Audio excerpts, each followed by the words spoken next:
श्लोक संख्या 7। कुबेरात्मजौ बद्ध मूर्तय वयत्वत्। तो भगवान दामोदर जिनके पेट से रस्सी ऊखल से बंधी हुई है, तो वो रिड़ने लगते हैं और ऊखल को दो पेड़ों के बीच में फंसाकर वो पेड़ों को उखाड़ देते हैं। और उसमें से कुबेर के जो दो पुत्र थे, मणिग्रीव और नलकुबेर, तो इन दोनों का कल्याण हो जाता है। इन दोनों को श्राप मिला था नारद मुनि से कि तुम इतने नीच हो चुके हो, इतने अश्लील हो चुके हो, निर्लज्ज हो चुके हो कि जाओ तुम पेड़ बन जाओ।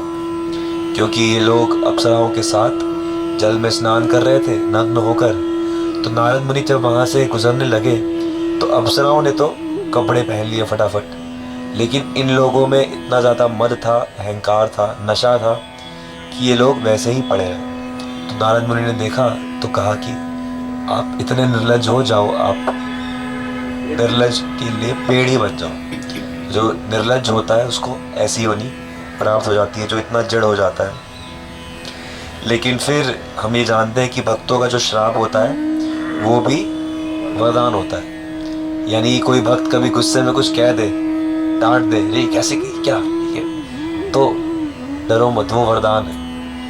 किसी भक्त ने कुछ कहा तो वरदान है। और ये सिद्ध होता है कि उन दोनों को पेड़ जो है वो नारद मुनि ब्रज में भगवान कृष्ण के नंद महाराज के आंगन में बनाते हैं और भगवान कृष्ण इस लीला से उनका उद्धार करते हैं। तो जैसा गोपी गीत में भी कल चर्चा हो रही थी, निज जन स्मय ध्वंसन स्मिता, जो भगवान के निज जन होते हैं उनका गर्व भगवान दूर कर देते हैं। तो ऐसे ये कुबेर के पुत्र हैं, तो इनका भी भगवान ने गर्व दूर किया, इनको यहाँ से मुक्त किया।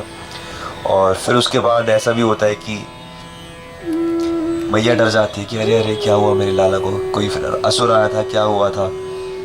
सब बच्चे कहते हैं कि अरे कन्हैया ने खुद गिरा दिए दो पेड़। और मैया कहती है अरे तुम बेवकूफ़ बनाते हो, कोई पिटाई करती है कि भागो यहाँ से, और कन्हैया को अंदर ले जाके प्रेम करती हैं। तो इस प्रकार से ये जो लीला है ये वो देखते हैं, सत्यवत देख रहे हैं और यही प्रार्थना कर रहे हैं कि तथा प्रेम भक्तिम स्वकाम में प्रयच्छ, कि आपकी जो प्रेम भक्ति है वो मुझे आप प्रदान कीजिए। मेरा यही एकमात्र आग्रह है, कोई मोक्ष नहीं चाहिए। बार बार कह रहे हैं कुछ और नहीं चाहिए, हर श्लोक में बार बार क्या कह रहे हैं, कुछ और नहीं चाहिए, बस आपकी प्रेम भक्ति चाहिए। कुछ और नहीं चाहिए, बस आपकी प्रेम भक्ति चाहिए। तो यही चीज़ हमें समझनी है। श्री यशोदा दामोदर की। श्लोक संख्या 7। प्रणत देहिनाम पाप कर्षणम। तो इस श्लोक में गोपीजन जो है वो भगवान के चरणों की महिमा को और आगे गा रही है। तो क्या कह रही है कि आपके जो चरण है वो आपके शरणागत जीवों के पाप कर्षणम, पापों को हटाने वाले हैं। तृण चरानुगम श्री निकेतनम।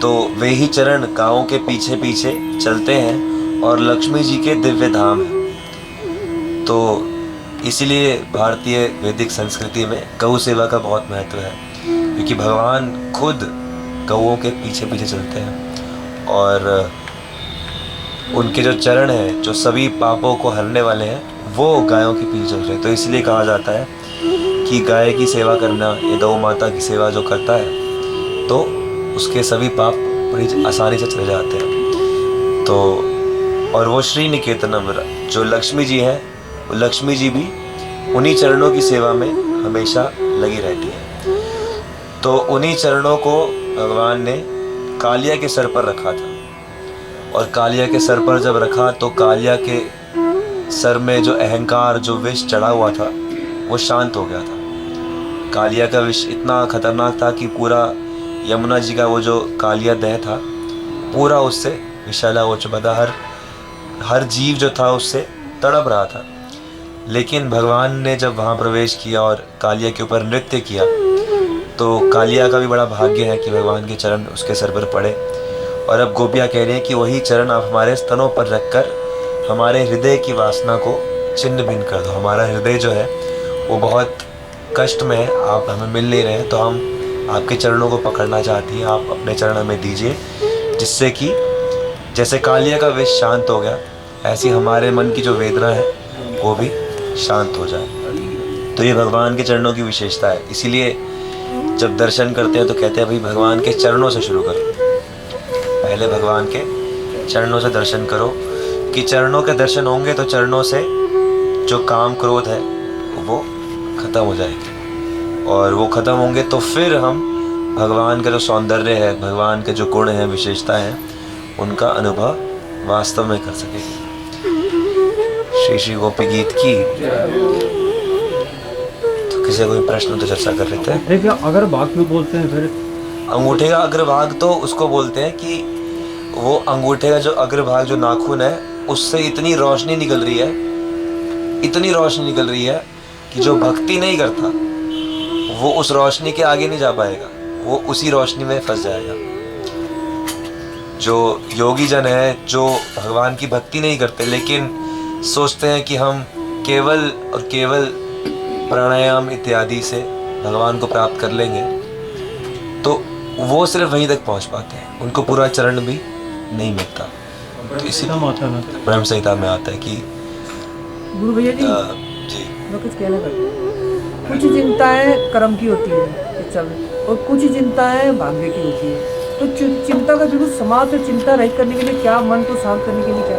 देखो, सबसे पहली बात तो भाग्य और कर्म एक ही चीज़ होती है। जो आपने पुराने कर्म किए वो आपका आज का भाग्य है, जो आप आज कर्म करोगे वो आपका कल का भाग्य है, ठीक है। और दूसरी चीज़, चिंता को ख़त्म करने के लिए, चिंता मुक्त करने के लिए भगवान के चरणों का ध्यान करो। भगवान के चरणों में बहुत सारे चिन्ह होते हैं। तो क्या क्या चिन्ह होते हैं? जैसे भगवान के चरणों में वज्र का चिन्ह होता है।